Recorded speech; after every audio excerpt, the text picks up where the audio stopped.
ರೂಮ್ಗೆ ಬಂದ ಗೌರಿಗೆ ಬಹಳವೇ ಕೋಪ ಬಂದಿತ್ತು. ಡಿಯರ್ ಅಂತೆ ಡಿಯರ್, ನನ್ನನ್ನು ಯಾವತ್ತೂ ಆ ರೀತಿ ಕರೆದಿಲ್ಲ. ಅವಳನ್ನು ಡಿಯರ್ ಅಂತ ಕರೀತಾನೆ. ಅವಳ ಪರವಾಗಿ ಇವನಿಗೆ ಕ್ಷಮೆ ಕೇಳಬೇಕು. ಈಡಿಯಟ್, ಎಷ್ಟು ಕಾಡಿಸುತ್ತಾನೆ. ಏನು ಬೇಕಾದರೂ ಮಾಡಿಕೊಳ್ಳಿ, ನಾನಂತೂ ಅವನನ್ನು ಮಾತನಾಡಿಸೋದಿಲ್ಲ ಎಂದು ಶಂಕರನನ್ನು ಬೈದುಕೊಳ್ಳುತ್ತಾ ಹಾಗೆ ಕುಳಿತು ಬಿಟ್ಟಳು. ನೀನು ಇನ್ನು ತಡ ಮಾಡಿದರೆ ಆ ನೇಹ ಶಂಕರನನ್ನು ಹಾರಿಸಿಕೊಂಡು ಹೋಗುತ್ತಾಳೆ ಎಂಬ ಪ್ರತಾಪ್ನ ಮಾತು ನೆನಪಾಗಿ, ಅದು ಹೇಗೆ ಅಷ್ಟು ಸುಲಭವಾಗಿ ಹಾರಿಸಿಕೊಂಡು ಹೋಗ್ತಾಳೆ? ಅಲ್ಲಿಯವರೆಗೂ ನಾನೇನು ಸುಮ್ಮನೆ ಕುಳಿತಿರ್ತೀನ? ಶಂಕರ ಯಾವತ್ತಿದ್ರೂ ನನ್ನವನು, ಅವನನ್ನು ನಾನು ಯಾರಿಗೂ ಬಿಟ್ಟು ಕೊಡೋದಿಲ್ಲ ಎಂದುಕೊಂಡವಳು ಆದಷ್ಟು ನೇಹಳಿಂದ ಶಂಕರನನ್ನು ದೂರವಿರಿಸಬೇಕು ಎಂದು ತನಗೆ ತಾನೇ ನಿರ್ಧರಿಸಿಕೊಂಡು ಹೊರ ನಡೆದಳು. ಅಂದು ರಾತ್ರಿ ಎಲ್ಲರೂ ಬೆಳದಿಂಗಳೂಟಕ್ಕಾಗಿ ಟೆರೆಸ್ ಮೇಲೆ ಕುಳಿತಿದ್ದರು. ಗೌರಿ ಹಾಗೂ ನೇಹ ಆಗ ತಾನೇ ಬಂದರು. ಶಂಕರನ ಒಂದು ಪಕ್ಕದಲ್ಲಿ ಆಗಲೇ ಪ್ರತಾಪ್ ಕುಳಿತಿದ್ದ. ಇನ್ನೊಂದು ಪಕ್ಕದಲ್ಲಿ ಕುಳಿತುಕೊಳ್ಳಲು ಗೌರಿ ನೇಹ ಇಬ್ಬರು ಪೈಪೋಟಿಯಲ್ಲಿಯೇ ಬಂದಿದ್ದರು. ಆದರೆ ಮೊದಲು ನೇಹಾಳೆ ಬಂದು ಶಂಕರನ ಪಕ್ಕ ಕುಳಿತುಕೊಂಡಳು. ಗೌರಿ ಅವಳ ಪಕ್ಕ ಕುಳಿತುಕೊಳ್ಳಬೇಕಾಯಿತು. ಎಲ್ಲರೂ ಸೆಲ್ಫ್ ಸರ್ವಿಸ್ ಮಾಡಿಕೊಳ್ಳುತ್ತಿದ್ದರು. ಗೌರಿ ನೇಹಾಳ ಆ ಬದಿಗೆ ಇದ್ದ ಸಾಂಬಾರ್ ಬಡಿಸಿಕೊಳ್ಳಲು ಹೋಗಿ ಬೇಕೆಂದೇ ಅವಳ ಮೇಲೆ ಚೆಲ್ಲಿಬಿಟ್ಟಳು. ನೇಹಾಳಂತೂ ಗೌರಿಗೆ ಬಾಯಿಗೆ ಬಂದಂತೆ ಬಾಯ್ದು ಕ್ಲೀನ್ ಮಾಡಿಕೊಳ್ಳಲು ಅಲ್ಲಿಂದ ಎದ್ದು ಹೋದಳು. ಅವಳು ಹಿಂತಿರುಗಿ ಬರುವ ವೇಳೆಗಾಗಲೇ ಗೌರಿ ಶಂಕರ ಪಕ್ಕ ಕುಳಿತಾಗಿತ್ತು. ನೇಹಾಗೆ ಬಂದ ಕೋಪಕ್ಕೆ ಗೌರಿಯನ್ನು ಹೊಡೆದು ಬಿಡುತ್ತಿದ್ದಾಳೇನೋ. ಆದರೆ ಶಂಕರ ಇದ್ದಾನಲ್ಲ, ಹಾಗಾಗಿ ಏನು ಮಾತನಾಡದೆ ಹಾಗೆ ಹಿಂತಿರುಗಿ ಹೊರಟಿದ್ದಳು. ಅದನ್ನು ಕಂಡ ಮಿತು ಅವಳನ್ನು ಕರೆದರೂ ಅದು ಕೇಳಿಸದಂತೆ ಹಾಗೆ ಹೊರಟು ಹೋದಳು. ಶಂಕರನಿಗೆ ಅರ್ಥವಾಗಿತ್ತು ಅವಳಿಗೆ ಕೋಪ ಬಂದಿದೆ ಎಂದು. ಎಲ್ಲರೂ ಸಂತೋಷವಾಗಿ ಊಟ ಮುಗಿಸಿ ತಮ್ಮ ತಮ್ಮ ರೂಮ್ಗಳಿಗೆ ವಾಪಸ್ಸಾಗಿದ್ದರು. ಆದರೆ ಶಂಕರ ಮಾತ್ರ ಊಟದ ತಟ್ಟೆ ಹಿಡಿದು ನೇಹಾಳ ರೂಮ್ಗೆ ಬಂದಿದ್ದ. ಈ ಬಾರಿ ಹಾಸಿನಿ, ಯುಕ್ತ ಹಾಗೂ ನೇಹ ಒಂದು ರೂಮ್ನಲ್ಲಿ ಉಳಿದರೆ ಗೌರಿ ಹಾಗೂ ನಕ್ಷತ್ರ ಮತ್ತೊಂದು ರೂಮ್ನಲ್ಲಿ ಇದ್ದರು. ಶಂಕರ ಅಲ್ಲಿಗೆ ಬಂದಾಗ ನೇಹ ಒಬ್ಬಳೆ ಮುಖ ಊದಿಸಿಕೊಂಡು ರೂಮ್ನಲ್ಲಿ ಕುಳಿತಿದ್ದಳು. ಹಾಸಿನಿ ಹಾಗೂ ಯುಕ್ತ ಹಾಗೆ ಮನೆಯನ್ನು ಸುತ್ತಿ ಬರಲು ಹೋಗಿದ್ದರು. ಅವಳನ್ನು ಹೇಗೋ ಸಮಾಧಾನಪಡಿಸಿ ಶಂಕರ ಅವಳಿಗೆ ಊಟ ಮಾಡಿಸುತ್ತಿದ್ದ. ಅದೇ ಸಮಯಕ್ಕೆ ಶಂಕರನೊಂದಿಗೆ ಮಾತನಾಡಬೇಕೆಂದು ಅವನ ರೂಮ್ ಕಡೆಗೆ ಹೊರಟ ಗೌರಿ ಶಂಕರ ನೇಹಾಗೆ ಊಟ ಮಾಡಿಸುವುದನ್ನು ಕಂಡು ಹಾಗೆ ಹಿಂತಿರುಗಿ ಬಂದು ಬಿಟ್ಟಳು. ಇತ್ತನೆ ಊಟ ಮಾಡಿಸಿ ಆದ ಮೇಲೆ ಶಂಕರ ಮಾತಿಗೆ ಇಳಿದಿದ್ದ. ನೇಹ, ನಿನಗೆ ಈ ವಿಷಯ ಗೊತ್ತೋ ಗೊತ್ತಿಲ್ಲವೋ ನನಗೆ ತಿಳಿದಿಲ್ಲ. ಆದರೆ ನಿನಗೆ ತಿಳಿಸುವುದು ನನ್ನ ಕರ್ತವ್ಯ. ನಾನು ಗೌರಿನ ತುಂಬ ಪ್ರೀತಿಸುತ್ತಿದ್ದೇನೆ. ಈ ವಿಷಯ ಎಲ್ಲರಿಗೂ ಗೊತ್ತು. ಭವಿಷ್ಯ ನಿನಗೆ ಗೊತ್ತಿಲ್ಲದೆ ಇರಬಹುದು ಅಷ್ಟೆ. ಗೌರಿ ಯಾವುದನ್ನು ಬೇಕೆಂದೇ ಮಾಡಲಿಲ್ಲ. ಅದೊಂದು ಆಕ್ಸಿಡೆಂಟ್ ಅಷ್ಟೇ. ಸುಮ್ಮನೆ ಕೋಪಿಸಿಕೊಂಡು ಅವಳೊಂದಿಗೆ ಅದನ್ನೇ ಸಾಧಿಸಬೇಡ. ಅವಳಿಗೇನಾದರೂ ನೋವಾದರೆ ನನಗೂ ನೋವಾಗುತ್ತದೆ ಎಂದಿದ್ದ. ಅದಕ್ಕೆ ಮತ್ತಷ್ಟು ಕೋಪಗೊಂಡ ನೇಹ ಬೇರೆ ರೀತಿಯಲ್ಲಿಯೇ ಅವನನ್ನು ಎಮೋಷನಲ್ ಬ್ಲ್ಯಾಕ್ಮೇಲ್ ಮಾಡಿದಳು. ಅಂದರೆ ಏನರ್ಥ ಶಂಕರ? ನೀನು ಸಂಗಾತಿ ಸಿಕ್ಕಿದ ಮಾತ್ರಕ್ಕೆ ನಾವ್ಯಾರು ಲೆಕ್ಕಕ್ಕೆ ಇಲ್ಲ ಅಲ್ವಾ? ಇಷ್ಟೇನಾ ನಮ್ಮ ಸ್ನೇಹಕ್ಕೆ ನೀನು ಕೊಡೋ ಬೆಲೆ? ಅವಳು ಬೇಕಂತಾನೆ ನನ್ನ ಮೇಲೆ ಸಾಂಬಾರ್ ಚೆಲ್ಲಿದ್ದು, ಅದು ನಿನಗೂ ಚೆನ್ನಾಗಿ ಗೊತ್ತು. ಆದರೂ ಅವಳ ಪರವಹಿಸಿ ಮಾತನಾಡಲು ಬಂದಿದ್ದೀಯಾ ಅಲ್ಲವಾ? ನೀನು ತುಂಬ ಬದಲಾಗಿದ್ದೀಯಾ ಶಂಕರ. 3 ದಿನದಿಂದ ನಿನ್ನನ್ನು ಎಷ್ಟು ಮಿಸ್ ಮಾಡಿಕೊಂಡಿದ್ದೆ ಗೊತ್ತಾ? ಏನೋ ಇವತ್ತಾದರೂ ನಿನ್ನ ಜೊತೆ ಕಾಲ ಕಳೆಯಬೇಕೆಂದುಕೊಂಡರೆ ಆ ಗೌರಿ ಅದಕ್ಕೂ ಕಲ್ಲು ಹಾಕಿದ್ದಳು. ನಿನಗೆ ಅವಳೇ ಮುಖ್ಯವೆಂದಾದರೆ ಹೋಗಿ ಅವಳೊಂದಿಗೆ ಇರು, ನನ್ನೊಂದಿಗೆ ಮಾತನಾಡಬೇಡ ಎಂದು ಸ್ವಲ್ಪ ಕಟುವಾಗಿಯೇ ಹೇಳಿದಳು. ಶಂಕರನ್ಗೆ ಏನು ಮಾಡಬೇಕೆಂದೇ ತೋಚಲಿಲ್ಲ. ಅಲ್ಲಿಂದ ಹೊರಟು ಬಿದ್ದ. ಅಲ್ಲಿಂದ ಹೊರಟವನು ಸೀದಾ ಟೆರೆಸ್ಗೆ ಬಂದಿದ್ದ. ಗೌರಿ ಕೂಡ ಅಲ್ಲೇ ಆಕಾಶ ನೋಡುತ್ತಾ ಕುಳಿತಿದ್ದಳು. ಅವಳಿಗೆ ಬಹಳ ಬೇಸರವಾಗಿತ್ತು. ನೇಹಾಗೆ ಅವನು ಕೊಡುವ ಪ್ರಾಮುಖ್ಯತೆಗೆ ಅವಳಿಗೆ ಇಷ್ಟವಾಗಲಿಲ್ಲ. ಅದಕ್ಕೆ ಅವಳು ಹರಳಲ್ಲ ಎಂದು ಗೊತ್ತಿದ್ದರೂ ಅದನ್ನು ಶಂಕರನಿಗೆ ಹೇಳಲಾಗದೆ ಒದ್ದಾಡುತ್ತಿದ್ದಳು. ಅದನ್ನು ಹೇಳಿದರೂ ಅವನು ನಂಬುವುದಿಲ್ಲವೆಂದು ಅವಳಿಗೂ ತಿಳಿದಿದೆ. ಶಂಕರ ಕೂಡ ಗೌರಿಯ ಪಕ್ಕದಲ್ಲಿ ಅವಳಿಗೆ ಹೊರಗೆ ಕುಳಿತ. ಆ ಮಧುರ ಸ್ಪರ್ಶಕ್ಕೆ ವಾಸ್ತವಕ್ಕೆ ಬಂದಿದ್ದಳು ಹುಡುಗಿ. ಅವನನ್ನು ಕಂಡವಳು ಏನು ಮಾತನಾಡದೆ ಅವನ ಭುಜಕ್ಕೆ ತಲೆಯಾನಿಸಿ ಕುಳಿತಳು. ಇಬ್ಬರ ಮನದಲ್ಲೂ ಅದೆಷ್ಟು ಮಾತುಗಳಿದ್ದರೂ ಆ ಕ್ಷಣಕ್ಕೆ ಮೌನವೇ ಹಿತವೆನಿಸಿತು. ಕೊಂಚ ಸಮಯ ಹಾಗೆ ಕಳೆದು ತಮ್ಮ ತಮ್ಮ ರೂಮ್ಗಳಿಗೆ ಹಿಂದಿರುಗಿದ್ದರು. ಮರುದಿನ ಎಲ್ಲರೂ ಜಾತ್ರೆಯಲ್ಲಿ ತಿರುಗಲು ಹೊರಟರು. ನೇಹ ಮಾತ್ರ ಶಂಕರನಿಗೆ ಅಂಟಿಕೊಂಡೇ ಇದ್ದಳು. ಗೌರಿ ಮಾತ್ರ ಅದರಿಂದ ದೂರವೇ ಉಳಿದಳು. ಅವರಿಬ್ಬರೊಟ್ಟಿಗೆ ಇದ್ದು ಮನಸ್ಸು ಕೆಡಿಸಿಕೊಳ್ಳುವುದಕ್ಕಿಂತ ದೂರವಿದ್ದು ನೆಮ್ಮದಿಯಾಗಿರುವುದೇ ಹಿತವೆನಿಸಿತ್ತವಳಿಗೆ. ಜಾತ್ರೆ ಮುಗಿಯುವವರೆಗೂ ತನ್ನ ಪಾಡಿಗೆ ತಾನು ಇದ್ದು ಬಿಡಬೇಕೆಂದುಕೊಂಡಳು. ಎಲ್ಲರೂ ವಿಧ ವಿಧವಾದ ತಿನಿಸುಗಳನ್ನು ತಿಂದು ಆಟವಾಡಿ ಮಜಾ ಮಾಡಿ ಮನೆಗೆ ಹಿಂದಿರುಗಿದ್ದರು. ಗೌರಿ ಕೂಡ ಬಹಳ ಖುಷಿಯಾಗಿದ್ದಳು. ಹೀಗೆ 2 ದಿನಗಳು ಕಳೆದು ದೀಪೋತ್ಸವ ಬಂದಿತು. ಗೌರಿಗಂತೂ ಅದೊಂದು ಸಂಭ್ರಮ. ಎಲ್ಲ ದೀಪಗಳನ್ನು ಹಚ್ಚಿ ಕಲ್ಯಾಣಿಯ ಮೆಟ್ಟಿಲುಗಳ ಮೇಲೆ ಕುಳಿತುಕೊಂಡು ಬದಿಗೆ ಹಿಂದಿನ ವರ್ಷದ ಇದೇ ದಿನ ನೆನಪಾಗಿತ್ತು. ಶಂಕರ ಮಾಡುತ್ತಿದ್ದ ತರಲೆಗಳು ಅವಳಿಗೆ ಖುಷಿ ಕೊಟ್ಟಿದ್ದವು. ಆದರೆ ಇಂದೇಕೋ ಅವಳಿಗೆ ಬೇಸರ. ಸುತ್ತಮುತ್ತ ಎಲ್ಲಿ ನೋಡಿದರೂ ಶಂಕರ ಮಾತ್ರ ಕಾಣಿಸಲಿಲ್ಲ. ಸದಾ ನನ್ನ ಹಿಂದೆ ಮುಂದೆ ಸುತ್ತುತ್ತಿದ್ದ ಹುಡುಗ ಇಂದು ಕಣ್ಣಳತೆಯ ದೂರದಲ್ಲೂ ಕಾಣಿಸಲಿಲ್ಲ. ಅದೇಕೋ ಶಂಕರ ನನ್ನಿಂದ ದೂರಾಗಿ ಬಿಟ್ಟರೆ ಎಂಬ ಭಯವು ಕಾಡಿತು ಅವಳಿಗೆ. ಅಲ್ಲಿಂದ ಎದ್ದು ಹೊರಟವಳನ್ನು ಕಲ್ಲಿನ ಮಂಟಪದಲ್ಲಿ ಕಂಡ ಆ ದೃಶ್ಯ ತಡೆದು ನಿಲ್ಲಿಸಿತು. ಸ್ತಬ್ಧಳಾಗಿ ನಿಂತು ಬಿಟ್ಟವಳು ಅಲ್ಲಿ ಕಂಡದ್ದಾದರೂ ಏನು? ಶಂಕರ ನೇಹಾಳನ್ನು ತಬ್ಬಿಕೊಂಡು ನಿಂತಿದ್ದಾನೆ. ಅವಳು ಶಂಕರ ಪ್ಲೀಸ್ ನನ್ನನ್ನು ಬಿಟ್ಟು ಎಲ್ಲೂ ಹೋಗಬೇಡ ಎನ್ನುತ್ತಿದ್ದರೆ, ಇಲ್ಲ ನೇಹ, ನಿನ್ನ ಬಿಟ್ಟು ಈ ಶಂಕರ ಎಲ್ಲಿಗೆ ಹೋಗುತ್ತಾನೆ ಹೇಳು? ಅದೇನೇ ಆದರೂ ನಿನ್ನನ್ನು ಬಿಟ್ಟು ಎಲ್ಲಿಗೆ ಹೋಗೋದಿಲ್ಲ ಎಂದು ಹೇಳುತ್ತಿದ್ದಾನೆ. ಇಷ್ಟು ಹೊತ್ತು ಗೌರಿಯ ಮನದಲ್ಲಿ ಇದ್ದ ಅಲ್ಪ ಸ್ವಲ್ಪ ಖುಷಿಯು ಮಾಯವಾಗಿ ಮನಸ್ಸನ್ನು ಭಾರ ಮಾಡಿಕೊಂಡು ಯಾರಿಗೂ ಹೇಳದೆ ಮನೆ ಕಡೆಗೆ ನಡೆದು ಬಿಟ್ಟಳು. ದೀಪೋತ್ಸವ ಮುಗಿದ ಮೇಲೆ ಎಲ್ಲರೂ ಗೌರಿಗಾಗಿ ಹುಡುಕಾಡಿದರು. ಆದರೆ ಅವಳೆಲ್ಲೂ ಸಿಗಲಿಲ್ಲ. ಜೊತೆಗೆ ಅವಳ ಫೋನ್ ಕೂಡ ಸ್ವಿಚ್ ಆಫ್ ಎಂದು ಬರುತ್ತಿತ್ತು. ಶಂಕರ ಅಂತೂ ಬಹಳವೇ ಗಾಬರಿಯಾಗಿದ್ದ. ಕಳೆದ ಬಾರಿ ಅವಳ ಮೇಲೆ ನಡೆದ ಹಲ್ಲೆಗಳು ನೆನಪಾಗಿದ್ದವು. ಎಂಥ ಕೆಲಸ ಮಾಡಿದೆ ನಾನು? ಅವಳ ಜೊತೆಗೆ ಇರಬೇಕಿತ್ತು. ಅವಳಿಗೇನಾದರೂ ಅಪಾಯವಾಗಿದ್ದರೆ ಎಂಬ ಯೋಚನೆಯೇ ಅವನನ್ನು ನಡುಗಿಸಿತ್ತು. ಕೊನೆಗೆ ಎಲ್ಲರನ್ನು ಮನೆಗೆ ಕಳುಹಿಸಿ ರಾಕಿ, ಪ್ರತಾಪ್, ಮಿಥುನ್ ಹಾಗೂ ಶಂಕರ ಮಾತ್ರವೇ ಅಲ್ಲಿ ಉಳಿದು ಗೌರಿಯನ್ನು ಹುಡುಕುವುದೆಂದು ತೀರ್ಮಾನಿಸಿದರು. ಎಲ್ಲರೂ ಮನೆಗೆ ಹಿಂತಿರುಗಿದ ಸ್ವಲ್ಪ ಸಮಯದಲ್ಲಿ ಶಂಕರನಿಗೆ ನಕ್ಷತ್ರ ಕಾಲ್ ಮಾಡಿ ಗೌರಿ ಮನೆಯಲ್ಲಿಯೇ ಇರುವಳೆಂಬ ವಿಷಯ ತಿಳಿಸಿದಳು. ರೂಮ್ಗೆ ಬಂದ ನಕ್ಷತ್ರ ಗೌರಿಯ ಸ್ಥಿತಿ ಕಂಡು ಗಾಬರಿಯಾಗಿತ್ತು. ಅವಳು ಹಾಕಿದ್ದ ಒಡವೆಗಳೆಲ್ಲ ಮಂಚದ ಮೇಲೆ ಚೆಲ್ಲಾಪಿಲ್ಲಿಯಾಗಿ ಬಿದ್ದಿದ್ದವು. ಮುಡಿಯಲ್ಲಿ ಮುಡಿದಿದ್ದ ಹೂವು ಅರಿದು ಚೆಲ್ಲಾಪಿಲ್ಲಿಯಾಗಿತ್ತು. ತಲೆ ಕೂದಲು ಕೆದರಿದ್ದವು. ಬಟ್ಟೆಯನ್ನು ಸಹ ಬದಲಿಸದೆ ಹಾಗೆ ಮಲಗಿಬಿಟ್ಟಿದ್ದಳು. ಅವಳು ಮಲಗಿದ್ದ ದಿಂಬು ಹಸಿಯಾಗಿರುವುದನ್ನು ಕಂಡೇ ಅರ್ಥವಾಗಿತ್ತು ನಕ್ಷತ್ರಗೆ ಅವಳು ಯಾವುದೋ ವಿಷಯಕ್ಕೆ ಮನಸ್ಸು ಕೆಡಿಸಿಕೊಂಡು ಅತ್ತಿದ್ದಾಳೆಂದು. ಮನೆಯಲ್ಲಿ ಯಾರಿಗಾದರೂ ತಿಳಿದರೆ ಸುಮ್ಮನೆ ಗಾಬರಿಯಾಗುತ್ತಾರೆಂದು ಅವಳೇ ರೂಮ್ ಪೂರ್ತಿ ಸ್ವಚ್ಛಗೊಳಿಸಿದಳು. ನಂತರ ಗೌರಿಯ ಬಳಿ ಬಂದು ಅವಳ ತಲೆ ಸವರಿ ಹೊರ ನಡೆದವಳು ಎಲ್ಲರಿಗೂ ಗೌರಿ ಮನೆಯಲ್ಲಿ ಇದ್ದಾಳೆ ಎಂದು ತಿಳಿಸಿ ಶಂಕರನಿಗೆ ಕಾಲ್ ಮಾಡಿದಳು. ಮನೆಗೆ ಬಂದ ಕೂಡಲೇ ಪ್ರತಾಪ್ ಹಾಗೂ ಶಂಕರ ಗೌರಿಯ ರೂಮ್ಗೆ ಬಂದಿದ್ದರು. ಅವಳ ಮುಖ ನೋಡಿಯೇ ತಿಳಿದು ಹೋಗಿತ್ತು ಅವಳು ಅತ್ತಿದ್ದಾಳೆಂದು. ಆದರೆ ಏಕೆಂಬುದು ಮಾತ್ರ ಪ್ರಶ್ನೆಯಾಗಿಯೇ ಉಳಿಯಿತು. ಅಂದು ರಾತ್ರಿ ನಕ್ಷತ್ರ, ಪ್ರತಾಪ್, ಶಂಕರ ಯಾರೂ ಸಹ ಸರಿಯಾಗಿ ನಿದ್ದೆ ಮಾಡಲಿಲ್ಲ. ಹೇಗೋ ಬೆಳಗಾಯಿತು. ಅಂದು ಬೆಳಗ್ಗಿನ ನಕ್ಷತ್ರ ಗೌರಿಯೊಂದಿಗೆ ಮಾತನಾಡಿದಳು. ಏನು ಪ್ರಯೋಜನವಾಗಲಿಲ್ಲ. ಎಲ್ಲರ ಮನದಲ್ಲೂ ನೂರಾರು ಪ್ರಶ್ನೆಗಳು ತುಂಬಿದ್ದವು. ಕೊನೆಗೆ ಪ್ರತಾಪ್ ಗೌರಿಯ ಬಳಿ ವಿಚಾರಿಸಿದಾಗ ವಿಷಯ ತಿಳಿಯಿತು. ಅದನ್ನು ತಿಳಿದ ಮೇಲೆ ಪ್ರತಾಪ್ ನಡೆದ ವಿಷಯವನ್ನು ತಿಳಿಸಿದ. ಅದೇನಾಗಿತ್ತೆಂದರೆ, ನೇಹ ಸರಿಯಾಗಿ ನೋಡದೆ ಬಂದಿದ್ದರಿಂದ ಅವಳ ಬಟ್ಟೆಗೆ ದೀಪದ ಕಿಡಿ ತಗುಲಿ ಬೆಂಕಿ ಒತ್ತಿಕೊಂಡಿತು. ಅದನ್ನು ನೋಡಿದ ಶಂಕರ ತಕ್ಷಣವೇ ಅವಳನ್ನು ಬಚಾವ್ ಮಾಡಿದ. ನೇಹ ಅಂತೂ ಬಹಳವೇ ಎದುರು ಬಿಟ್ಟಿದ್ದಳು. ಹೆದರಿದ್ದಳು ಎನ್ನುವುದಕ್ಕಿಂತ ಹೆದರಿದಂತೆ ನಾಟಕವಾಡಿದಳು ಅಷ್ಟೆ. ಯಾರು ಎಷ್ಟೇ ಧೈರ್ಯ ಹೇಳಿದರೂ ಅವಳ ಅಳು ಮಾತ್ರ ನಿಂತಿರಲಿಲ್ಲ. ಕೊನೆಗೆ ಎಲ್ಲರೂ ಇದ್ದರೆ ಮತ್ತಷ್ಟು ಗಾಬರಿಯಾಗುತ್ತಾಳೆ ಎಂದು ತಿಳಿದು ಅವಳೊಬ್ಬಳನ್ನೇ ಕಲ್ಲಿನ ಮಂಟಪಕ್ಕೆ ಕರೆತಂದು ಸಮಾಧಾನಿಸಿದ ಶಂಕರ. ಅದನ್ನೇ ತನ್ನ ದುರುಪಯೋಗಕ್ಕೆ ಬಳಸಿಕೊಂಡ ನೇಹ ಗೌರಿ ಅತ್ತಲೆ ಬರುತ್ತಿರುವುದನ್ನು ಕಂಡು ಬೇಕೆಂದೇ ಶಂಕರನನ್ನು ತಬ್ಬಿಕೊಂಡಿದ್ದಳು. ಮೊದಲೇ ಶಂಕರ ಎಲ್ಲಿ ತನ್ನಿಂದ ದೂರಾಗುತ್ತಾನೋ ಎಂದು ಹೆದರಿದ ಗೌರಿಗೆ ಅದು ಬೇರೆ ರೀತಿಯಲ್ಲಿಯೇ ಕಂಡಿತು.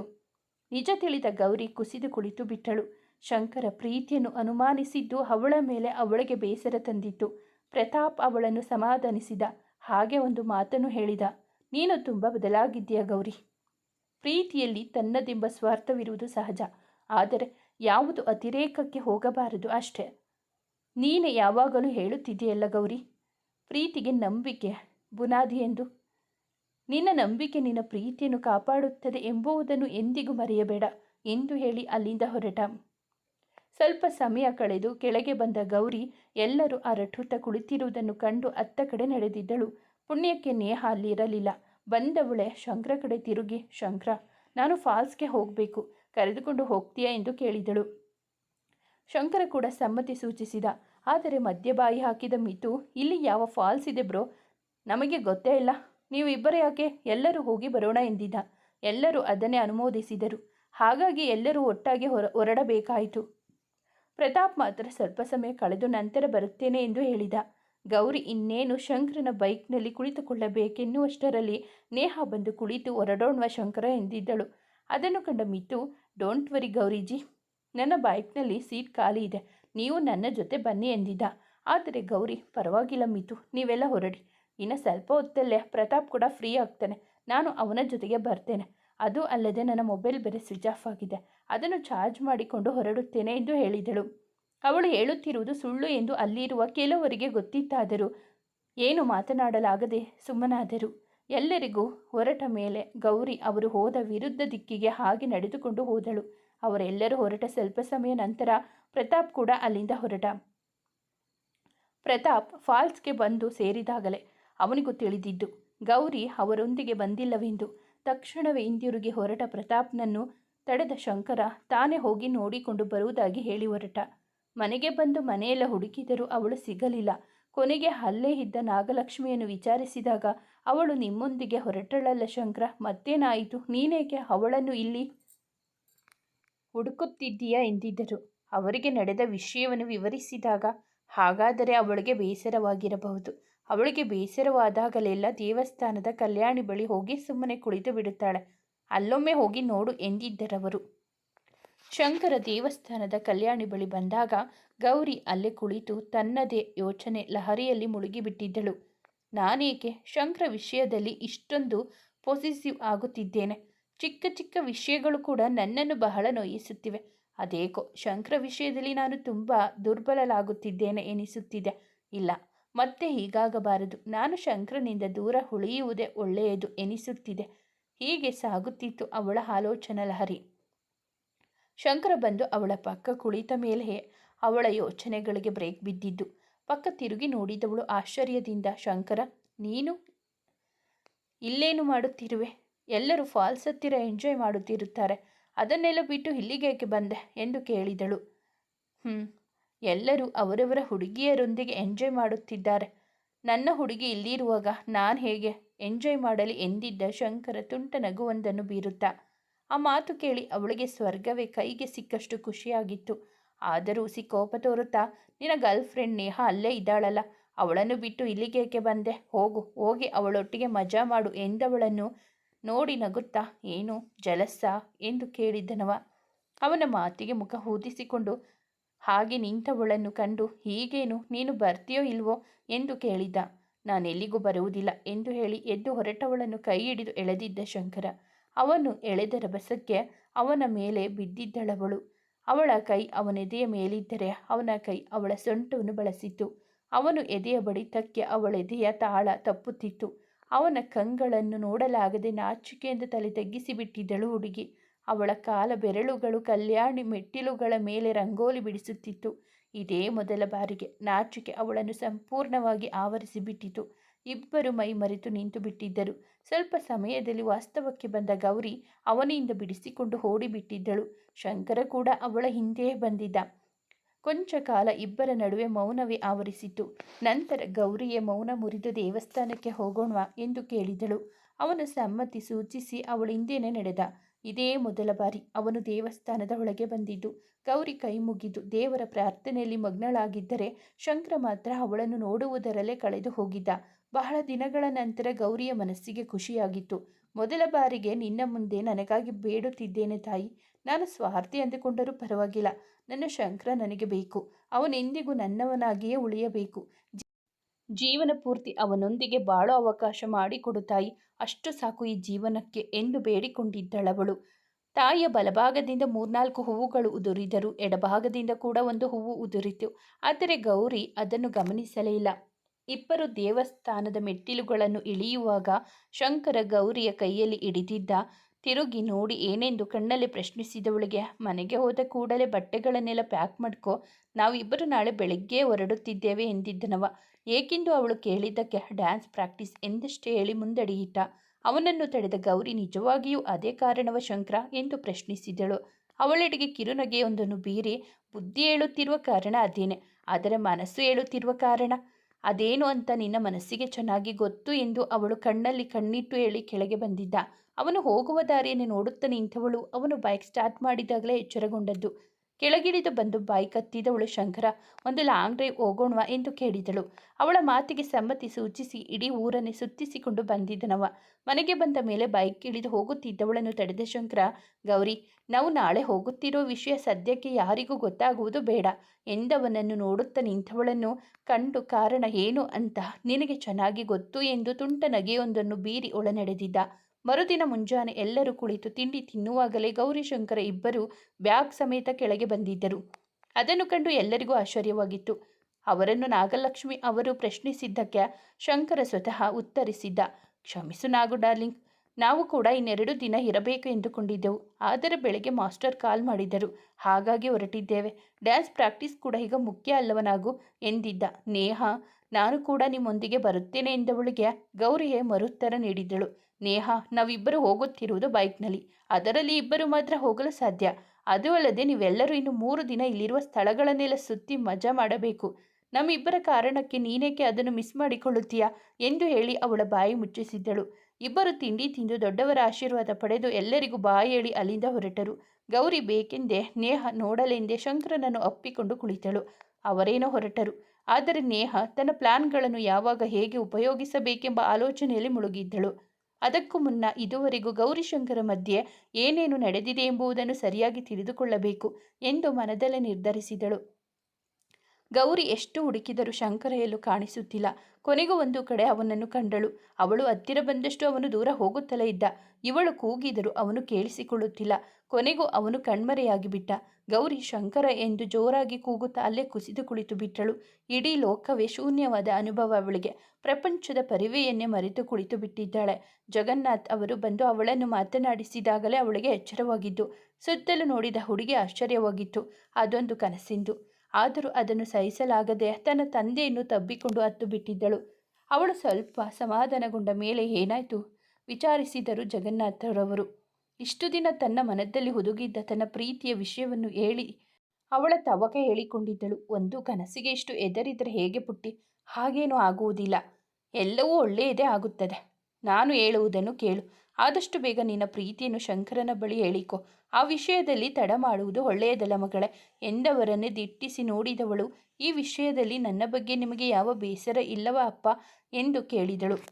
ಅವರು ಅವಳ ತಲೆಯನ್ನು ಸವರುತ್ತಾ, ಇಲ್ಲ ಮಗಳೇ, ನನ್ನ ಮಗಳು ಏನೇ ಮಾಡಿದರೂ ಅದು ಸರಿಯಾಗಿಯೇ ಇರುತ್ತದೆ ಎಂಬ ನಂಬಿಕೆ ನನಗಿದೆ. ಅದೂ ಅಲ್ಲದೆ ಶಂಕರ ಒಳ್ಳೆಯ ಹುಡುಗ. ನನಗೂ ಅವನನ್ನು ನೋಡಿದಾಗಲೆಲ್ಲ ಅವನು ನಿನಗೆ ಒಳ್ಳೆಯ ಸಂಗಾತಿಯಾಗಬಹುದು ಎಂದೆನಿಸುತ್ತದೆ. ಈ ವಿಷಯದಲ್ಲಿ ನನಗೆ ಯಾವ ಬೇಸರವೂ ಇಲ್ಲ. ಆದಷ್ಟು ಬೇಗ ನಿನ್ನ ಪ್ರೀತಿಯನ್ನು ಶಂಕರ ಬಳಿ ಹೇಳಿಕೊ ಮಗಳ ಎಂದಿದ್ದರವರು. ಅದೇನೋ ಸರಿಯಪ್ಪ, ಆದರೆ ನನ್ನ ಡ್ಯಾನ್ಸ್ ಕಾಂಪಿಟೇಷನ್ ಮುಗಿಯುವವರೆಗೂ ನನ್ನ ಪ್ರೀತಿಯನ್ನು ಹೇಳಿಕೊಳ್ಳಬಾರದೆಂದು ನಿರ್ಧರಿಸಿದೆ ಎಂದವಳಿಗೆ, ಕಂದ, ನಿನ್ನ ಗುರಿಗೂ ಪ್ರೀತಿಗೂ ಯಾವುದೇ ಸಂಬಂಧವಿಲ್ಲ. ಅದೂ ಅಲ್ಲದೆ ನಿಜವಾದ ಪ್ರೀತಿ ಎಂದಿಗೂ ನಿನ್ನ ಸಾಧನೆಗೆ ಅಡ್ಡಿ ಮಾಡದು. ಬದಲಾಗಿ ನಿನ್ನ ಗುರಿ ತಲುಪಲು ದಾರಿದೀಪವಾಗಿರುತ್ತದೆ. ಶಂಕರನನ್ನು ಕಳೆದುಕೊಳ್ಳುತ್ತೇನೆ ಎಂಬ ಭಯ ಹೋಗಲು ಇದೊಂದೇ ದಾರಿ. ಚೆನ್ನಾಗಿ ಯೋಚಿಸಿ ನಿರ್ಧರಿಸು ಕಂದ. ಯಾವುದಕ್ಕೂ ಅವಸರ ಪಡಬೇಡ. ಹಾಗೆಂದು ಹೆಚ್ಚು ತಡವು ಮಾಡಬೇಡ. ಈಗ ಅದನ್ನೆಲ್ಲ ಪಕ್ಕಕ್ಕಿಟ್ಟು ನೆಮ್ಮದಿಯಾಗಿ ಮಲಗು ಎಂದು ಅವರೇ ಅವಳನ್ನು ಮಲಗಿಸಿ ನಂತರ ತೆರಳಿದರು. ಗೌರಿಗೂ ತನ್ನ ತಂದೆ ಹೇಳಿದ್ದೆ ಸರಿ ಎನಿಸಿತು. ಹೇಗಿದ್ದರೂ ಇನ್ನೊಂದು ವಾರದಲ್ಲಿ ಶಂಕರನ ಬರ್ತಡೇ ಇದೆ. ಅಂದೇ ಅವನಿಗೆ ತನ್ನ ಪ್ರೀತಿಯನ್ನು ಹೇಳಿ ಸರ್ಪ್ರೈಸ್ ಕೊಡಬೇಕೆಂದು ನಿರ್ಧರಿಸಿದಳು. ಆದರೆ ಅದನ್ನು ಹೇಗೆ ಹೇಳಬೇಕೆಂದು ತಿಳಿಯದೆ ಒದ್ದಾಡುತ್ತಿದ್ದಳು. ಅಂತೂ ಇಂತೂ ಶಂಕರನ ಹುಟ್ಟು ಹಬ್ಬವು ಬಂದಿತು. ಪ್ರತಿ ಬಾರಿಯಂತೆ ಈ ಬಾರಿಯೂ ಶಂಕರನ ಮನೆಯಲ್ಲಿಯೇ ಬರ್ತ್ಡೇ ಪಾರ್ಟಿಯನ್ನು ಅರೇಂಜ್ ಮಾಡಲಾಗಿತ್ತು. ಪಾಪ ನಮ್ಮ ಶಂಕರ ಗೌರಿಗಾಗಿ ಕಾಯುತ್ತಿದ್ದರೆ, ನಮ್ಮ ಗೌರಿ ಮಾತ್ರ ಒಂದಷ್ಟು ಬಟ್ಟೆಗಳನ್ನು ಹರಡಿಕೊಂಡು ಯಾವುದನ್ನು ಹಾಕಿಕೊಳ್ಳುವುದೆಂದು ತಿಳಿಯದೆ ತಲೆಯ ಮೇಲೆ ಕೈ ಹೊತ್ತು ಕುಳಿತು ಬಿಟ್ಟಿದ್ದಳು. ಪಾರ್ಟಿ ಶುರುವಾಗಲು ಇನ್ನು ಕೆಲವೇ ನಿಮಿಷಗಳು ಇತ್ತು. ಕಾದು ಕಾದು ಸಾಕಾಗಿ ಕೊನೆಗೆ ಗೌರಿಗೆ ಕಾಲ್ ಮಾಡಿದ ಶಂಕರ. ಆದರೆ ಗೌರಿ ಫೋನ್ ಚಾರ್ಜ್ಗೆ ಹಾಕಿ ಮರೆತು ಬಿಟ್ಟಿದ್ದಳು. ಅವಳು ಫೋನ್ ತೆಗೆಯಲಿಲ್ಲವೆಂದು ಪ್ರತಾಪ್ಗೆ ಕಾಲ್ ಮಾಡಿದ ಶಂಕರ. ಆದರೆ ಪ್ರತಾಪ್ ತಾನು ಯಾವುದೋ ಕೆಲಸದ ಮೇಲೆ ಬೆಂಗಳೂರಿಗೆ ಬಂದಿರುವುದಾಗಿ ಹಾಗೂ ತಾನು ಬರುವುದು ತಡವಾಗುವುದರಿಂದ ಪಾರ್ಟಿಗೆ ಬರಲಾಗುವುದಿಲ್ಲವೆಂದು ತಿಳಿಸಿದ. ಕೊನೆಗೆ ಬೇರೆ ದಾರಿ ಕಾಣದೆ ಶಂಕರ ತಾನೇ ಗೌರಿಯನ್ನು ಕರೆದುಕೊಂಡು ಬರಲು ಹೊರಟ. ಬಟ್ಟೆಗಳ ರಾಶಿ ಮಧ್ಯೆ ಕುಳಿತು ಯೋಚನೆಯಲ್ಲಿ ಮುಳುಗಿದ್ದವಳನ್ನು ಎಚ್ಚರಿಸಿದ್ದು ಜಗನ್ನಾಥ್ ಅವರ ಧ್ವನಿ. ಏನು ಮಗಳೇ ಇದು, ಇಷ್ಟೊಂದು ಬಟ್ಟೆ ಹರಡಿಕೊಂಡು ಕುಳಿತಿದ್ದೀಯಾ ಎಂದು ಕೇಳಿದವರಿಗೆ, ಅಪ್ಪ, ಯಾವ ಬಟ್ಟೆ ಹಾಕಿಕೊಳ್ಳಬೇಕೆಂದು ತಿಳಿಯುತ್ತಿಲ್ಲ ಎಂದು ಬೇಸರದಿಂದಲೇ ನುಡಿದಿದ್ದಳು ಗೌರಿ. ಅಷ್ಟೇನಾ? ಅದರಲ್ಲಿ ಯೋಚನೆ ಮಾಡುವುದೇನಿದೆ ಮಗಳೇ, ನೀನು ಯಾವ ಬಟ್ಟೆ ಹಾಕಿದರೂ ಚಂದ ಕಾಣುತ್ತೀಯ. ಯಾವುದಾದರೂ ಒಂದು ಹಾರಿಸು ಎಂದಿದ್ದರವರು. ಅಷ್ಟರಲ್ಲೇ ಸರಿಯಾಗಿ ಹೇಳಿದ್ರಿ ಮಾವ ಎನ್ನುತ್ತಾ ಶಂಕರ ಒಳ ಬಂದಿದ್ದ. ಹೋ ಬಾಪ ಶಂಕರ, ಏನಿದು ಬರ್ತ್ಡೇ ಬಾಯ್ ಪಾರ್ಟಿಯಲ್ಲಿ ಇರುವುದು ಬಿಟ್ಟು ಇಲ್ಲಿಗೆ ಬಂದು ಬಿಟ್ಟಿದ್ದೀಯಾ? ಎನಿವೇಸ್ ಹ್ಯಾಪಿ ಬರ್ತ್ಡೇ ಶಂಕರ ಎಂದವರಿಗೆ ಥ್ಯಾಂಕ್ಸ್ ಮಾವ ಅಂದು ಮುಗುಳ್ನಗೆ ಬೀರಿದ ಶಂಕರ. ನಂತರ ಗೌರಿ ಕಡೆ ತಿರುಗಿದವನು, ಇದೇನೇ ನಿನ್ನ ಅವಸ್ಥೆ? ಏಕೆ ಹೀಗೆ ಬಟ್ಟೆ ಹರಡಿಕೊಂಡು ಕುಳಿತಿದ್ದೀಯಾ? ಏನಾಯಿತು?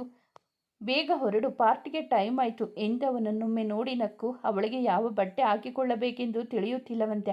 ನೀನೇ ಸಹಾಯ ಮಾಡು ಎಂದು ಹೇಳಿ ಹೊರ ನಡೆದಿದ್ದರು ಜಗನ್ನಾಥ್ ಅವರು. ಗೌರಿ ಮಾತ್ರ ಈಗ ಮೌನಿ. ಆಡಲು ಸಾವಿರ ಮಾತಿದ್ದರೂ ಶಂಕರ ಮುಂದೆ ಮಾತನಾಡಲಾಗುತ್ತಿಲ್ಲ. ಅದೇನು ಸಂಕೋಚ, ನಾಚಿಕೆ ಅವಳನ್ನು ಆವರಿಸಿತು. ಶಂಕರನಿಗೂ ಗೌರಿಯ ಈ ನಡೆ ವಿಚಿತ್ರವೆನಿಸಿತು. ಕೊನೆಗೆ ಅವನೇ ಒಂದು ಸೀರೆ ಸೆಲೆಕ್ಟ್ ಮಾಡಿ ಅವಳ ಕೈಗಿಟ್ಟು ಹೊರಬಂದ. ಸ್ವಲ್ಪ ಸಮಯದಲ್ಲಿ ಗೌರಿ ತಯಾರಾಗಿ ಹೊರಬಂದಳು. ಈ ದಿನ ಗೌರಿಯ ಮುಖದಲ್ಲಿ ಏನೋ ಹೊಸ ಕಳೆಯಿತ್ತು. ಅವಳ ನಾಚಿಕೆ ಅವಳ ಮುಖವನ್ನು ಮತ್ತಷ್ಟು ರಂಗೇರಿಸಿತ್ತು. ಶಂಕರ ಅಂತೂ ನಿಂತಲೇ ಕಳೆದು ಹೋದ. ಸ್ವಲ್ಪ ಸಮಯದ ನಂತರ ಇಬ್ಬರು ಪಾರ್ಟಿಗೆ ಹೊರಟರು. ಬರ್ತ್ಡೇ ಪಾರ್ಟಿ ಶುರುವಾಯಿತು. ಶಂಕರ ಕೇಕ್ ಕಟ್ ಮಾಡಿ ಎಲ್ಲರಿಗೂ ತಿನ್ನಿಸಿದ. ಬಹಳಷ್ಟು ಜನ ಅವನಿಗೆ ಉಡುಗೊರೆಯನ್ನು ಕೊಟ್ಟರು. ಆದರೆ ಗೌರಿ ಮಾತ್ರ ಈ ಬಾರಿ ಅವನಿಗೆ ಏನನ್ನು ಕೊಡಲಿಲ್ಲ. ಕೊನೆಗೆ ಶಂಕರ ಕೇಳಿಯೇ ಬಿಟ್ಟ, ಗೌರಿ, ಎಲ್ಲರೂ ನನಗಾಗಿ ಗಿಫ್ಟ್ ಕೊಟ್ಟಿದ್ದಾರೆ, ಆದರೆ ನೀನೇಕೆ ಏನನ್ನು ಕೊಡಲಿಲ್ಲ ಎಂದವನಿಗೆ. ಯಾರು ಹೇಳಿದ್ದು ಶಂಕರ ನಾನು ಗಿಫ್ಟ್ ತಂದಿಲ್ಲ ಎಂದು? ಇನ್ಫ್ಯಾಕ್ಟ್ ನಾನು ಇವತ್ತು ನಿನಗೆ ಕೊಡೋ ಗಿಫ್ಟ್ ನಿನ್ನ ಜೀವನದಲ್ಲಿ ನೀನು ಮರೆಯೋಲ್ಲ ಅಂತಹ ಗಿಫ್ಟ್ ತಂದಿದ್ದೇನೆ, ಬಾ ನನ್ನ ಜೊತೆ ಎಂದು ಅವನನ್ನು ಅವನ ರೂಮ್ಗೆ ಕರೆದುಕೊಂಡು ಹೋದಳು. ಇಬ್ಬರು ಸಹ ಶಂಕರನ ರೂಮ್ನಲ್ಲಿರುವ ನಿಲುವು ಕನ್ನಡಿಯ ಮುಂದೆ ನಿಂತಿದ್ದರು. ಗೌರಿ ಕನ್ನಡಿ ಕಡೆ ಕೈ ತೋರಿಸುತ್ತಾ, ನಿನ್ನ ಗಿಫ್ಟ್ ಅಲ್ಲಿದೆ ಶಂಕರ ಎಂದು ತಲೆ ತಗ್ಗಿಸಿ ನುಡಿದಿದ್ದಳು. ಅವಳ ಹೃದಯವು ಜೋರಾಗಿ ಒಡೆದುಕೊಳ್ಳುತ್ತಿತ್ತು. ಅತ್ತ ನೋಡಿದ ಶಂಕರ, ಗೌರಿ, ಅಲ್ಲಿ ಕನ್ನಡಿ ಬಿಟ್ಟು ಬೇರೇನೂ ಇಲ್ಲ ಎಂದವನಿಗೆ. ಕನ್ನಡಿ ಮುಂದೆ ಅಲ್ಲ ಶಂಕರ, ಕನ್ನಡಿ ಒಳಗಿದೆ, ನಿನ್ನ ಪಕ್ಕದಲ್ಲಿ ಇದೆ ಎಂದಿದ್ದಳು. ಮತ್ತೊಮ್ಮೆ ನೋಡಿದವನು, ಗೌರಿ, ನನಗಲ್ಲಿ ಯಾವ ಗಿಫ್ಟ್? ಒಂದು ನಿಮಿಷ, ನೀನು ಹೇಳಿದ ಗಿಫ್ಟ್ ನೀನೇನಾ ಎಂದು ಕೇಳಿದ. ಅದಕ್ಕವಳು ಹೌದೆಂಬಂತೆ ತಲೆ ಆಡಿಸಿದ್ದಳು. ಶಂಕರನಿಗಂತೂ ಸ್ವರ್ಗಕ್ಕೆ ಮೂರೇ ಗೇಣು ಅನಿಸಿತು. ಗೌರಿ, ನಿಜ ಹೇಳು, ನಿಜವಾಗಲೂ ನೀನು ನನ್ನ ಪ್ರೀತಿಯನ್ನು ಒಪ್ಪಿಕೊಂಡೆಯಾ ಎಂದವನ ಮಾತಿಗೆ ಮತ್ತೊಮ್ಮೆ ಹೌದೆಂಬಂತೆ ತಲೆ ಆಡಿಸಿದಳು ಹುಡುಗಿ.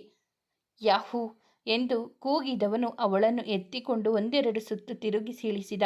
ನಂತರ ಅವಳನ್ನು ತಬ್ಬಿಕೊಳ್ಳಲು ಹೊರಟವನು ತಡೆದು, ಕೆನ್ನಾಯ್ ಎಂದು ಕೇಳಿದವನನ್ನು ಗೌರಿ ತಬ್ಬಿಕೊಂಡು ಬಿಟ್ಟಿದ್ದಳು. ಈ ಗೌರಿ ಸಂಪೂರ್ಣ ನಿನ್ನವಳು ಶಂಕರ, ಅದಕ್ಕೆ ಅನುಮತಿ ಕೇಳುವ ಅವಶ್ಯಕತೆ ಇಲ್ಲ ಎಂದಿದ್ದಳವಳು. ಅಂತೂ ಇಂತೂ ನಮ್ಮ ಹೀರೋ ಹೀರೋಯಿನ್ ಒಂದಾಗಿದ್ದಾಯಿತು. ಆ ಆಲಿಂಗನದಲ್ಲಿ ಇಬ್ಬರು ಪ್ರಪಂಚವನ್ನೇ ಮರೆತು ಒಬ್ಬರಿಗೊಬ್ಬರು ಮಾತನಾಡಲು ಶುರು ಮಾಡಿದರು. ಶಂಕರ, ಗೌರಿ, ಗೌರಿ, ಶಂಕರ, ಇವತ್ತು ನನಗೆ ಇಡೀ ಪ್ರಪಂಚವನ್ನೇ ಗೆದ್ದಷ್ಟು ಖುಷಿಯಾಗುತ್ತಿದೆ ಗೌರಿ. ಗೌರಿ, ನನಗೂ ಅಷ್ಟೇ ಶಂಕರ, ಇಡೀ ಪ್ರಪಂಚವೇ ನನ್ನ ಅಂಗೈಯಲ್ಲಿ ಇದೆಯೇನೋ ಅನಿಸುತ್ತಿದೆ. ಶಂಕರ, ಜೀವನ ಪೂರ್ತಿ ಹೀಗೆ ನನ್ನ ಜೊತೆನೇ ಇರ್ತೀಯ ಅಲ್ವಾ ಗೌರಿ? ಗೌರಿ, ಖಂಡಿತ ಶಂಕರ, ನೀನಿಲ್ಲದೆ ಈ ಗೌರಿಗೆ ಯಾವ ಅಸ್ತಿತ್ವನೂ ಇಲ್ಲ ಶಂಕರ. ನೀನೊಂಥರ ಜಾದುಗಾರ ಕಣೋ. ಇಷ್ಟು ವರ್ಷ ಅದೆಷ್ಟೋ ಹುಡುಗರು ನನ್ನ ಹಿಂದೆ ಸುತ್ತಿದರೂ ಯಾರು ನನ್ನ ಗೆಲ್ಲೋಕ್ಕಾಗಲಿಲ್ಲ. ಆದರೆ ನೀನು ಸೋತು ನನ್ನ ಗೆದ್ದೆ. ಅದೇನು ಜಾದು ಮಾಡಿದೆ ನೀನು ನನಗೆ? ಶಂಕರ, ನಾನು ಯಾವ ಜಾದೂನೂ ಮಾಡಿಲ್ಲ, ಜಸ್ಟ್ ಪ್ರೀತಿ ಮಾಡಿದೆ ಅಷ್ಟೆ. ಜೀವನದಲ್ಲಿ ಯಾರ ಮುಂದೆಯೂ ಸೋಲದವನನ್ನು ಮೊದಲ ಬಾರಿ ಸೋಲಿಸಿದ್ದು ನೀನೇ ಕಣೆ. ಆ ಸೋಲಲ್ಲೂ ಸುಖ ಕಂಡ ಕ್ಷಣವೇ ನಿರ್ಧರಿಸಿದೆ ನೀನು ನನ್ನವಳೆಂದು. ಆದರೂ ನೀನು ಇಷ್ಟು ಬೇಗ ನನ್ನನ್ನು ಒಪ್ಪಿಕೊಳ್ಳುತ್ತೀಯ ಎಂದುಕೊಂಡಿರಲಿಲ್ಲ. I am so lucky to have you ಮುದ್ದು. Gauri, me too Shankara. ಹೀಗೆ ಸಾಗಿತ್ತು ಅವರ ಮಾತುಗಳು. ಆದರೆ ಅದೆಲ್ಲವನ್ನು ರೂಮ್ ಬಾಗಿಲಲ್ಲಿ ನಿಂತು ಕೇಳಿಸಿಕೊಂಡ ಪುಟ್ಟ ಹೃದಯವೊಂದು ನೋವಿನಲ್ಲಿ ಬೇಯುತ್ತಿತ್ತು. ಅನಸೂಯ ಅವರು ಕರೆದರೆಂದು ಅವರ ಬಳಿ ಮಾತನಾಡಿಕೊಂಡು ಹಿಂತಿರುಗಿದ್ದ ನಕ್ಷತ್ರ ಕಣ್ಣಿಗೆ ಗೌರಿ ಹಾಗೂ ಶಂಕರ ರೂಮ್ ಒಳಗೆ ಹೋದದ್ದು ಕಂಡಿತ್ತು. ಅದನ್ನು ಕಂಡು ಅಲ್ಲಿಗೆ ಬಂದವಳು ಇಷ್ಟು ಹೊತ್ತು ಅಲ್ಲಿ ನಡೆದಿದ್ದನ್ನೆಲ್ಲ ಕಂಡು ಅವಳ ಹೃದಯವೇ ಬಿರಿದು ಹೋಗಿತ್ತು. ಇಷ್ಟು ದಿನ ಇಂದಲ್ಲ ನಾಳೆ ಶಂಕರನನ್ನ ಪ್ರೀತಿಯನ್ನು ಅರ್ಥ ಮಾಡಿಕೊಳ್ಳುತ್ತಾನೆ ಎಂದುಕೊಂಡಿದ್ದ ಸಣ್ಣ ನಂಬಿಕೆಯು ಇಂದು ಮಣ್ಣು ಪಾಲಾಯಿತು. ಅಲ್ಲಿ ನಿಲ್ಲಲಾಗದೆ ಹಿಂತಿರುಗಿ ಹೊರಟವಳನ್ನು ಕಂಡಿದ್ದ ರಾಕಿ ಇಷ್ಟೊತ್ತು ಅವಳ ಪಕ್ಕದಲ್ಲಿಯೇ ನಿಂತಿದ್ದರೂ ಅದರ ಪರಿವೆಯೇ ಇರಲಿಲ್ಲ ಅವಳಿಗೆ. ನಕ್ಷತ್ರಳ ದುಃಖ ರಾಕಿಗೆ ಅರ್ಥವಾಗಿತ್ತು. ಅವಳ ಕೈ ಹಿಡಿದು ಪಕ್ಕದ ರೂಮ್ಗೆ ಕರೆದುಕೊಂಡು ಹೋದ. ಇಷ್ಟು ಹೊತ್ತು ತಡೆ ಹಿಡಿದಿದ್ದ ದುಃಖವೆಲ್ಲ ಕಣ್ಣೀರಿನ ರೂಪದಲ್ಲಿ ಹೊರಬಂದಿತ್ತು. ರಾಕಿ ಅವಳನ್ನು ತನ್ನೆದೆಗೆ ಹೊರಗಿಸಿಕೊಂಡು ಸಾಂತ್ವನ ಹೇಳಿದ. ತನ್ನ ಹುಡುಗಿ ಅವಳ ಪ್ರೀತಿಯಲ್ಲಿ ಸೋತು ಹೀಗೆ ಸಂಕಟ ಪಡುವುದನ್ನು ಕಂಡು ಅವನಿಗೂ ಸಂಕಟವಾಗಿತ್ತು. ಕೆಲವೊಂದು ಅವನೆದೆಯ ಮೇಲೆ ಕಣ್ಣೀರು ಸುರಿಸಿ ಮನಸ್ಸು ತಹಬದಿಗೆ ಬಂದ ಮೇಲೆ ವಾಸ್ತವಕ್ಕೆ ಬಂದಿದ್ದಳು ನಕ್ಷತ್ರ. ತಕ್ಷಣವೇ ಅವನಿಂದ ಹಿಂದೆ ಸರಿದು ನಿಂತವಳು.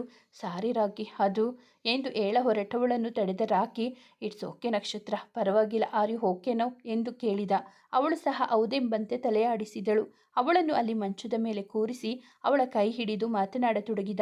ನೋಡು ನಕ್ಷತ್ರ, ಜೀವನದಲ್ಲಿ ನಾವು ಅಂದುಕೊಂಡಿದ್ದೆಲ್ಲ ನಮಗೆ ಸಿಗುವುದಿಲ್ಲ. ಸಿಕ್ಕಿದರಲ್ಲಿ ಖುಷಿ ಪಡುವುದನ್ನು ನಾವು ಕಲಿಯಬೇಕು ಅಷ್ಟೆ. ಇಂದಲ್ಲ ನಾಳೆ ಅವರಿಬ್ಬರು ಒಂದಾಗಲೇಬೇಕಿತ್ತು. ಅದು ಹಿಂದೆ ಆಯಿತು ಅಷ್ಟೆ. ಅವರಿಬ್ಬರ ಸ್ನೇಹಿತರಾಗಿ ಅವರ ಪ್ರೀತಿಗೆ ಸಪೋರ್ಟ್ ಮಾಡಬೇಕಾಗಿರುವುದು ನಮ್ಮ ಕರ್ತವ್ಯ ಎಂದು ಹೇಳಿದ್ದೇ ತಡ ಎದ್ದು ನಿಂತಿದ್ದಳು ನಕ್ಷತ್ರ. ವಿಷಾದದ ನಗೆಯೊಂದನ್ನು ಬೀರಿ, ಇಷ್ಟೇನ ರಾಕಿ, ನೀನು ನನ್ನ ಅರ್ಥ ಮಾಡಿಕೊಂಡಿರುವುದು? ಇನ್ನ ನನ್ನ ಮೇಲೆ ನಿನಗೆ ನಂಬಿಕೆ ಇಲ್ಲವಾ ಎಂದು ಕಣ್ಣೀರು ಹಾಕಿದಳು. ಮತ್ತೆ ಅವಳ ಕೈ ಹಿಡಿದ ರಾಕಿ, ನಕ್ಷತ್ರ ಪ್ಲೀಸ್ ಹಾಗೆಲ್ಲ ಹೇಳಬೇಡ್ವೆ, ನಾನು ಆ ಅರ್ಥದಲ್ಲಿ ಹೇಳಲಿಲ್ಲ ಎಂದವಳನ್ನು ಮತ್ತೆ ತಡೆದಿದ್ದಳು ನಕ್ಷತ್ರ. ಮತ್ತೇನು ಹೇಳಬೇಡ ರಾಕಿ, ಸಾಕು. ಇಷ್ಟು ದಿನ ಇಲ್ಲಿದ್ದು ಅನುಭವಿಸಿದ್ದು. ನನ್ನಿಂದ ಗೌರಿ ಮತ್ತು ಶಂಕರ ಪ್ರೀತಿಗೆ ಯಾವ ತೊಂದರೆಯೂ ಆಗುವುದಿಲ್ಲ. 6 ತಿಂಗಳು ಅಷ್ಟೇ, ನಂತರ ನಾನು ಕೆನಡಾಗೆ ಹೊರಡುತ್ತೇನೆ. ಅಲ್ಲಿ ನನ್ನ ಅಪ್ಪ ನನಗಾಗಿ ಕಾಯುತ್ತಿದ್ದಾರೆ. ಅವರು ಆಸೆಪಟ್ಟ ಹಾಗೆ ಅವರ ಬಿಸ್ನೆಸ್ಸನ್ನು ನೋಡಿಕೋಬೇಕು ನಾನು. ನಿನಗೆ ಗೊತ್ತಾ ರಾಕಿ, ನನಗೆ ನನ್ನ ಅಪ್ಪ ಅಂದರೆ ಪ್ರಾಣ. ಅವರನ್ನು ಬಿಟ್ಟು ನಾನು ಯಾವತ್ತೂ ಇಷ್ಟೊಂದು ದಿನ ದೂರ ಉಳಿದವಳಲ್ಲ. ಇದೇ ಮೊದಲ ಬಾರಿಗೆ, ಅದು ಶಂಕರನಿಗೋಸ್ಕರ ಇಲ್ಲಿಯವರೆಗೂ ಬಂದೆ. ನನ್ನ ಕರ್ತವ್ಯಗಳು ನನಗಾಗಿ ಕಾಯುತ್ತಿದೆ ರಾಕಿ, ಯೋಚಿಸಬೇಡ. ಇನ್ನೆಂದು ಅವರಿಬ್ಬರ ನಡುವೆ ನಾನು ಬರುವುದಿಲ್ಲ ಎಂದು ಹೇಳಿ ಅವನ ಮಾತಿಗೂ ಕಾಯದೆ ಅಲ್ಲಿಂದ ಹೊರಟು ಹೋಗಿದ್ದಳು. ಎಂಥ ಕೆಲಸ ಮಾಡಿದೆ! ಹಿಂದೆ ಮುಂದೆ ಯೋಚಿಸದೆ ಮಾತನಾಡಿ ಮೊದಲೇ ನೊಂದವಳನ್ನು ಮತ್ತಷ್ಟು ನೋಯಿಸಿಬಿಟ್ಟೆ ಎಂದು ತನ್ನನ್ನು ತಾನು ಅಳಿದುಕೊಂಡು ಅಲ್ಲಿಯೇ ಕುಸಿದು ಕುಳಿತು ಬಿಟ್ಟ ರಾಕಿ. ಮುಂದುವರಿಯುವುದು. ಸ್ನೇಹಿತರೆ, ಈ ಕತೆ ನಿಮಗೆ ಇಷ್ಟವಾಗಿದ್ದರೆ ದಯವಿಟ್ಟು ಒಂದು ಲೈಕ್ ಮಾಡಿ, ನಮ್ಮ ಚಾನಲನ್ನು ಸಬ್ಸ್ಕ್ರೈಬ್ ಮಾಡಿ. ಕಥೆಯನ್ನು ಕೇಳಿದ್ದಕ್ಕಾಗಿ ಧನ್ಯವಾದಗಳು.